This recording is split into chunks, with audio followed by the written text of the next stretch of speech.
I have a really pointed question.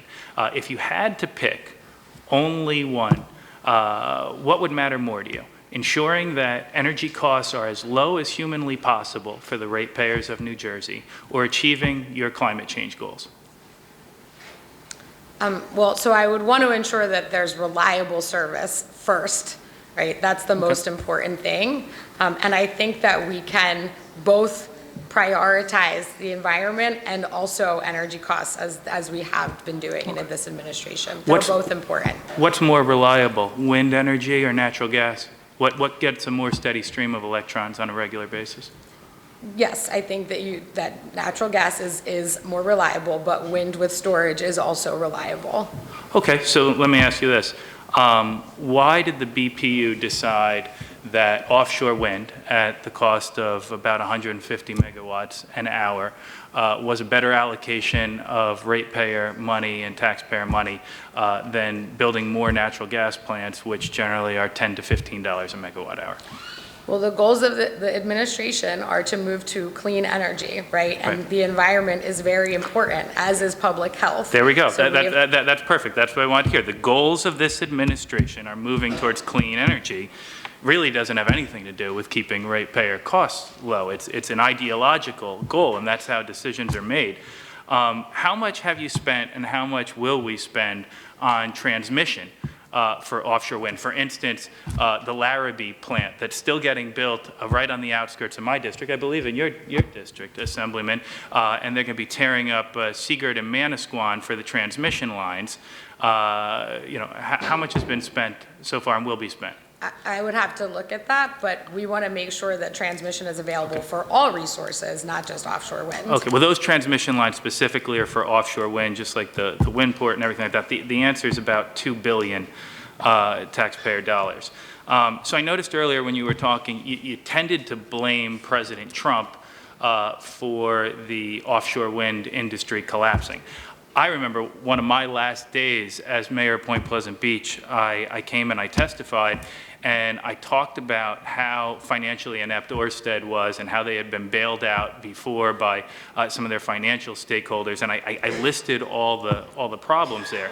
And then Oyster collapsed before President Trump ever issued any of his executive orders. It seems like it's a dying industry, yet we continue to make decisions assuming that offshore wind energy is going to be part of our energy mix here in New Jersey, like I mentioned the Larrabee plant as well. When is the administration going to admit that there probably will not be a turbine built off the coast of New Jersey in the foreseeable future?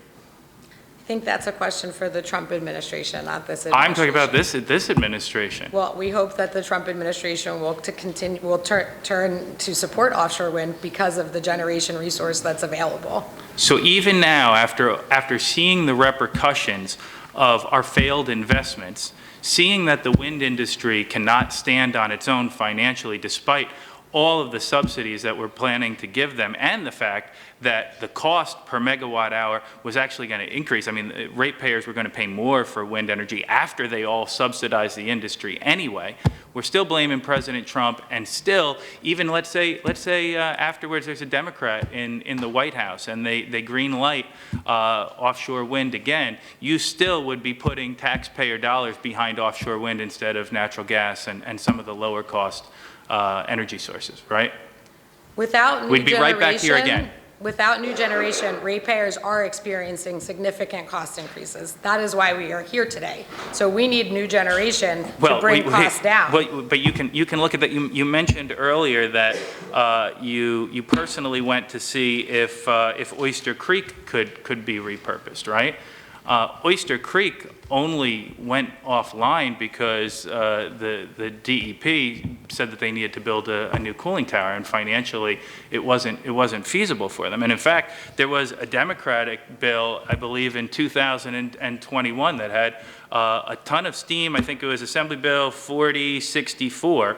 And that would have helped us get a small-scale nuclear reactor at Oyster Creek. But as we all know, the governor hated Holtec and you guys killed that, or we'd be 2 or 3 years away from a small-scale nuclear. So it just seems like it's all a little contradictory to me, obviously, and everybody's so much more polished than I am.